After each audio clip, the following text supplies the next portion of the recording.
Hello friends, स्वागत है आपके अपने चैनल स्टैंड बीपीएससी में।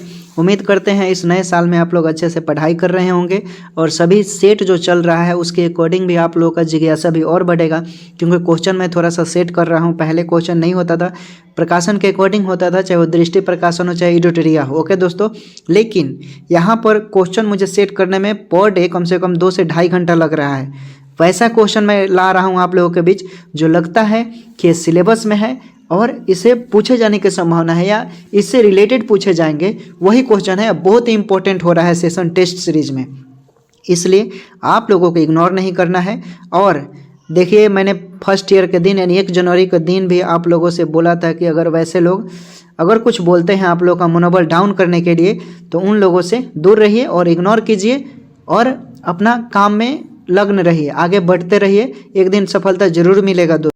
चूरण किस प्रकार का शब्द है? चूरण किस प्रकार का शब्द है? तो ये अर्ध तत्सम है। ओके, बी राइट आंसर हो जाएगा। निम्नलिखित में से कौन सा तद्भव है? इसमें आपको पहचानना है कौन सा तद्भव है। तो अमीय, देखिए अमीय। ओके, ये क्या है? तद्भव है। अगला प्रश्न देखिए, अगला है दोस्तों, मुझे लगता है कि जिन लोगों ने अच्छा से मेरा प्रैक्टिस सेट किया होगा, 117 प्रैक्टिस सेट सिर्फ बिहार सिविल कोड के लिए, उन लोगों को यहाँ पर कोई तकलीफ नहीं होगा। अगर अभी तक आपने नहीं किया है 117 प्रैक्टिस सेट, तो वो जरूर करेंगे। प्लेलिस्ट में मिलेगा Bihar civil code, peon clerk steno, ऐसा एक प्लेलिस्ट बना होगा। चैनल पर जाएंगे, स्किप करेंगे, प्लेलिस्ट मिलेगा, प्लेलिस्ट में जाकर सारा वीडियो मिलेगा आपको 117 का 17 प्रैक्टिस सेट। अगला प्रश्न देखिए, हिंदी के सर्वाधिक ऐतिहासिक नाटककार कौन है? सर्वाधिक ऐतिहासिक नाटककार कौन है हिंदी में दोस्तों? तो ये है जयशंकर प्रसाद। ओके, सी राइट आंसर हो जाएगा। अगला पूछा हुआ प्रश्न है, इंपॉर्टेंट है। अगला प्रश्न देखिए, व्युत्पत्ति के आधार पर किलकिल कौन सा शब्द है? किलकिल कौन सा शब्द है? तो किलकिल देशज है। ओके, ए राइट आंसर हो जाएगा। अगला प्रश्न देखेंगे। अगला प्रश्न है दोस्तों कि लालटेन शब्द निम्न वर्गों में से किस वर्ग में आता है? किस वर्ग में आता है? तो ये आता है दोस्तों विदेशज। ओके, डी राइट आंसर हो जाएगा। देखिए, अगर जब तक एग्जाम नहीं होता, अभी आयोग की तरफ से कोई नोटिफिकेशन नहीं निकला है दोस्तों, एग्जाम होने की जो संभावना है, जो पहला जो नोटिफिकेशन निकला था अप्लाई के दिन से, उसी दिन के बदौलत अभी तक वही सेम पड़ा हुआ है, किसी भी तरह का नोटिफिकेशन नहीं निकला है। इसलिए बाकी जो यूट्यूब पर किसी भी तरह के अफवाह उड़ते हैं उसको इग्नोर करना है दोस्तों। किसी भी तरह का समस्या होता है, आप टेलीग्राम पर मैसेज करेंगे, कमेंट भी करेंगे तो हम रिप्लाई दे देंगे, चाहे एग्जाम से रिलेटेड हो, चाहे क्लर्क स्टेनो, रीडर, कंप्यूटर, जो भी जिनसे भी समस्या होगा वो कर सकते हैं। हम बताएंगे पूरा और वास्तविक चीज़ें बताएंगे, काल्पनिक नहीं बताना है। ओके दोस्तों, तो चलिए ये हो गया। अगला प्रश्न देखते हैं। अगला है आपका क्या है दोस्तों कि निम्न में विदेशी शब्द कौन सा है? कौन विदेशी शब्द है? तो अमीर देखिए विदेशी है, क्यों? रिच होता है। ओके, निम्नलिखित में संकर शब्द कौन सा है? संकर शब्द कौन सा है? तो इसमें योगलखोर जो है संकर शब्द है। ओके, और संकर एक तरह का बीज है। ओके, अगला प्रश्न देखिए, भाववाचक संज्ञा कितने प्रकार के शब्दों से बनती है? भाववाचक संज्ञा कितने प्रकार के शब्दों से बनती है? तो ये बनती है दोस्तों 5 प्रकार के शब्दों से। सी राइट आंसर हो जाएगा। अगला प्रश्न देखिए, अगला प्रश्न है दोस्तों, क्या है? निम्न में संज्ञा शब्द है। कौन संज्ञा शब्द है? तो गंगा जो है ये संज्ञा शब्द है। ओके, निम्नलिखित में से कौन सा शब्द समूहवाचक संज्ञा नहीं है? समूहवाचक संज्ञा नहीं है, तो दौर इसमें समूहवाचक नहीं है। ओके, कोई भी दौड़ सकता है। अगला प्रश्न देखिए, संज्ञा की द्विरुक्ति हो तो उनके बीच कौन सा चिन्ह रहता है? द्विरुक्ति हो तो बताइए क्या राइट आंसर होगा? तो ये हो जाएगा आपका योजक। ओके, बी राइट आंसर हो जाएगा। ओके दोस्तों, अगला प्रश्न, वह बहुत अच्छा लड़का है मैं वह कौन सा सर्वनाम है? वह बहुत अच्छा लड़का है मैं कौन सा सर्वनाम है दोस्तों? तो इसका राइट आंसर हो जाएगा निश्चयवाचक। ए राइट आंसर हो जाएगा। निम्न में सर्वनाम शब्द कौन है? सर्वनाम शब्द कौन है? तो कुछ जो है ये सर्वनाम शब्द है। सी राइट आंसर हो जाएगा। अगला प्रश्न देखिए, अगला है दोस्तों, निम्नलिखित में से कौन सा शब्द समूहवाचक संज्ञा नहीं है? कौन समूहवाचक संज्ञा नहीं है? तो ये आपका हो जाएगा दोस्तों डी राइट आंसर। दौर जो है ये समूहवाचक नहीं है। ओके, अगला देखिए, ये रिपीटेड है दोस्तों। ओके, ये भी बता दिया। 50 का बताया है मैंने कि संज्ञा की द्विरुक्ति बताना है, तो ये क्या हो जाएगा? योजक हो जाएगा, बता दिए। इसको बताना है। चलिए, वह बहुत अच्छा लड़का है मैं वह कौन सा सर्वनाम है? मैं कौन सा सर्वनाम है? तो इसमें आपको भी पता है निश्चयवाचक। ओके, ये राइट आंसर हो जाएगा। अगला प्रश्न देखते हैं। अगला है दोस्तों, क्या है? निम्न में सर्वनाम शब्द है। निम्न में सर्वनाम शब्द है, क्या हो जाएगा? तो इसमें कुछ जो है ये सर्वनाम शब्द है। ओके, सी राइट आंसर हो जाएगा। अगला प्रश्न देखिए, अगला है दोस्तों कि शीला अपने कपड़े स्वयं धोती है। रेखांकित सर्वनाम शब्द का बताइए कि कौन सा इसमें सर्वनाम है, बताइए। तो इसमें देखिए निजवाचक सर्वनाम हो जाएगा, बी राइट आंसर हो जाएगा। अगला प्रश्न देखिए, अपना आंकलन करना है टेस्ट में कि आपके कितने मार्क्स आ रहे हैं, जिसमें जितना कम आएगा उस पर विशेष फोकस कीजिए, उस पोर्शन को मजबूत कीजिए। रोज टेस्ट देना है, जितना टेस्ट लगाएंगे उतना आपकी गलतियां में सुधार होगा और अच्छे मार्क्स आएंगे। उत्तम पुरुष सर्वनाम के किस भेद का एक प्रकार है? उत्तम पुरुष सर्वनाम के किस भेद का प्रकार है? तो ये जो है दोस्तों ये पुरुषवाचक है। ओके, बी राइट आंसर हो जाएगा। अगला प्रश्न देखिए, अगला है दोस्तों क्या है, निम्न में विशेषण शब्द है। निम्न में विशेषण शब्द यानी उचित जो है ये विशेषण शब्द है। निम्नलिखित विशेषणों में से संज्ञा को पहचानना है, बताइए। तो ये अनुशासन जो है ये क्या है? संज्ञा है। ओके, विशेषण है उसमें संज्ञा है। अगला प्रश्न देखिए, अगला है गिलास में थोड़ा दूध है। वाक्य में रेखांकित शब्द विशेषण के किस भेद के अंतर्गत आएगा? किस विशेषण के अंतर्गत आएगा? तो आएगा दोस्तों आपका परिमाणवाचक। ओके, ए राइट आंसर हो जाएगा। अगला प्रश्न देखिए, अगला है मीरा जोर से हंसी। यह वाक्य किस क्रिया का समुचित उदाहरण है? किस क्रिया का समुचित उदाहरण है? तो ये है अकर्मक क्रिया का। ओके, अकर्मक क्रिया का। अलंकार आप लोग पढ़ लीजिएगा, नहीं तो समय मिलेगा तो हम बता देंगे। ओके, चाहे PDF टेलीग्राम पर दे देंगे। निम्नलिखित में सकर्मक क्रिया छांटिए। सकर्मक क्रिया बताइए। तो सकर्मक क्रिया इसमें हो जाएगा लिखना। लिखना जो है सकर्मक क्रिया। ये सकर्मक क्रिया यहाँ पर देखिए, कहने का मतलब क्या चीज़ लिखा जा रही है बोध नहीं हो रहा है। ओके, हथियाना में कौन सा क्रिया है?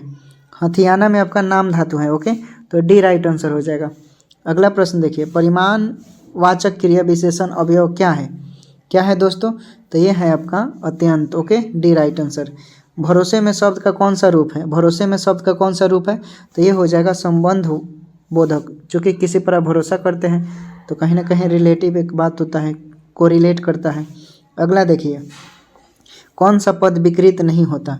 कौन सा पद विकृत नहीं होता? तो अवयव जो होता है विकृत नहीं होता, अलग नहीं होता। ओके, इसमें आपको बताना है अवयव कौन है, कौन अवयव है। तो इसमें देखेंगे आप ध्यान से, आह जो है ये एक अवयव है। ओके, अगला प्रश्न देखिए, अगला प्रश्न है कि उसने कटोरा भर दूध पिया। वाक्य में अवयव शब्द कौन सा है?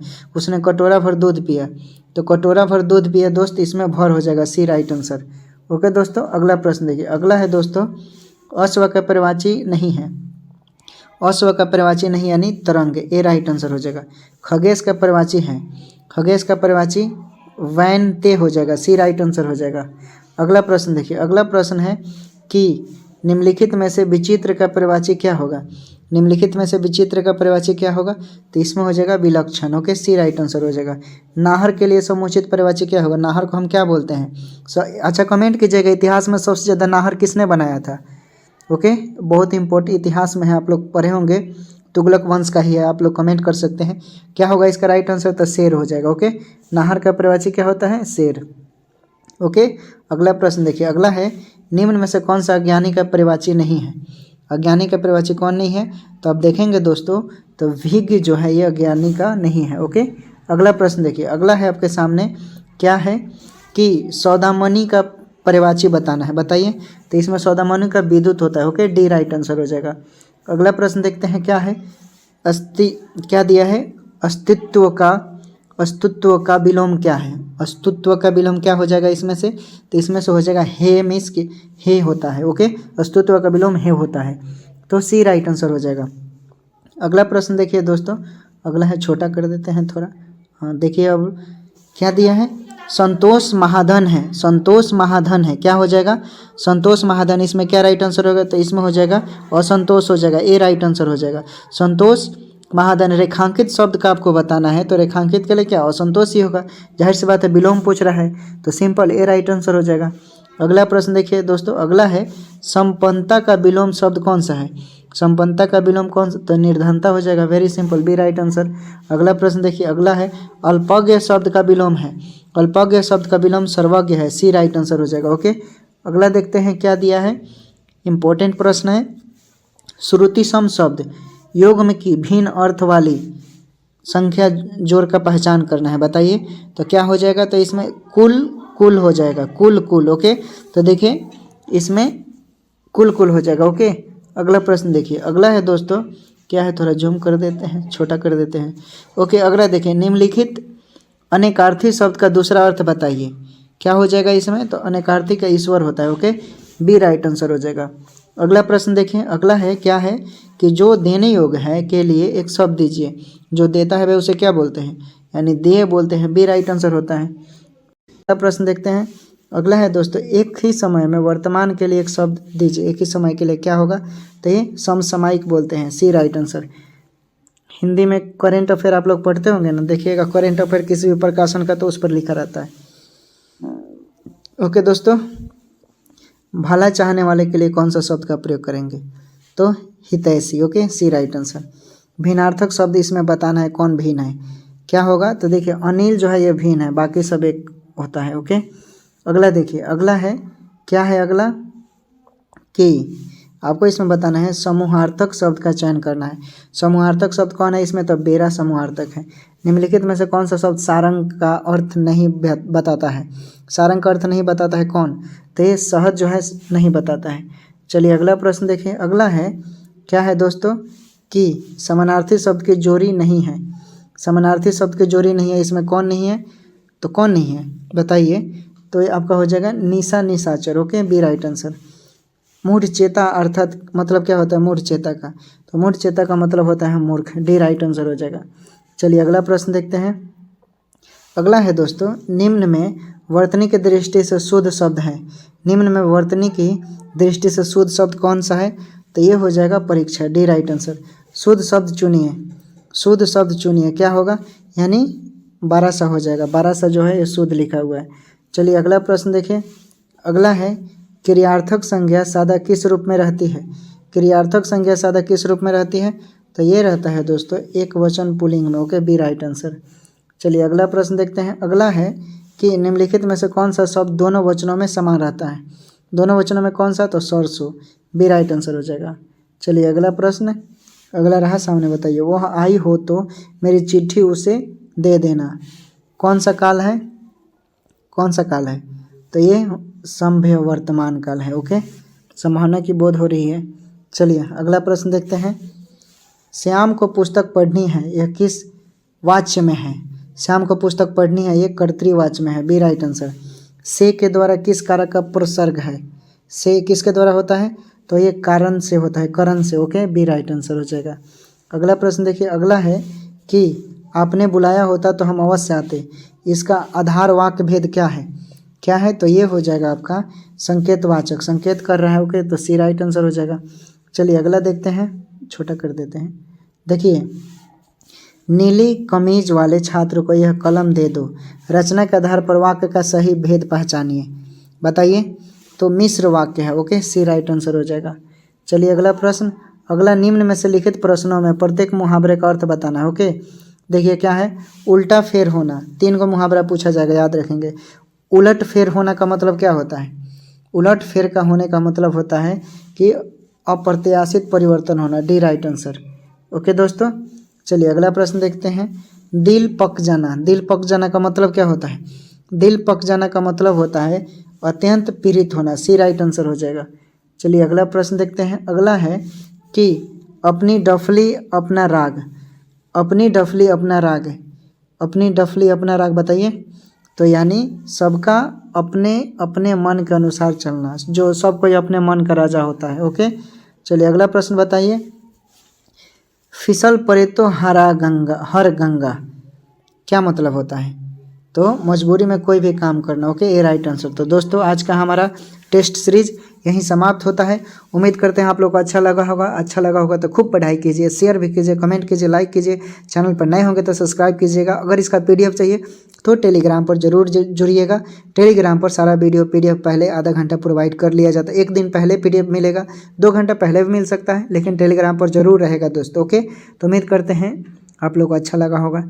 फिट रहिए, स्वस्थ रहिए, और सभी दोस्तों को फिर से एक बार जय हिंद, जय भारत और गुड बाय। गुड बाय नहीं, सॉरी माफ़ कीजिएगा, गुड बाय हमेशा के लिए बोला जाता है, गुड बाय नहीं मतलब बाय बाय।